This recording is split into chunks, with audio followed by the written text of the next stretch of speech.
Saudi Arabian soccer team is under fire after last night's World Cup qualifier in Adelaide. They failed to join the Socceroos and at the Adelaide Oval crowd in 1 minute silence for the victims of the London terror attack.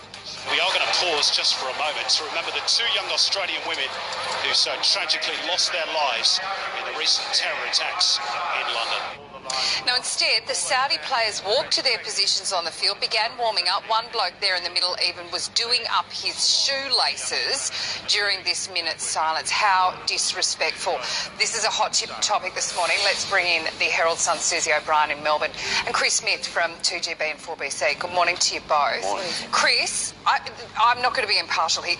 I'm furious about this. Saudi officials were told by Australian officials before their match that the players would have to stand there during this silence. This was coming, and the Saudis said they would move off to the side, but it wasn't part of their culture to do this. That didn't happen. How could it be against someone's culture to respect innocent civilians who have been slaughtered? Because we've got a situation where the Saudis are duplicitous, and they have been in terms of terrorism for many, many decades. We know that there are parts of the Saudi royalty that actually fund terrorism. We know that for a fact. Finally, they've stood up this week against Qatar, but it's so hypocritical. And the same thing flows through to the national soccer team and obviously to the team itself, where they don't know what side of the ledger they stand on. And this business about, oh, it's part of our culture, and then someone else says, oh, it was lost in translation. They've all had time to prepare themselves for the minute silence. They have shown their hand. They are duplicitous. They don't know whether they should be on the side of the West against terrorism. And this is just heartless, it's wrong, and they deserve condemnation for it. And I'm glad they lost by 1 goal, because they lost on 2 fronts. Yep, me too.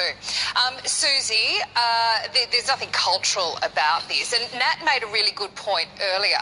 When we go to the Middle East, when we were in Dubai for the show a few years ago, where we respect their custom, you cover your shoulders because it's respectful to do that in their country. Surely they could be respectful for 1 minute. Yeah, you'd think 1 minute isn't too long to show that kind of respect, especially given that one of the women who died was from South Australia, Kirsty Bowden. It must have been very upsetting for the South Australians in the crowd at Adelaide Oval to be sitting there and watching such a sign of disrespect. It's so sad to see. It's not entirely surprising. As Chris says, the Saudis have been funding terrorist groups, the Taliban, Al-Qaeda for years, and you would like to think that at times like this, sport can transcend these events.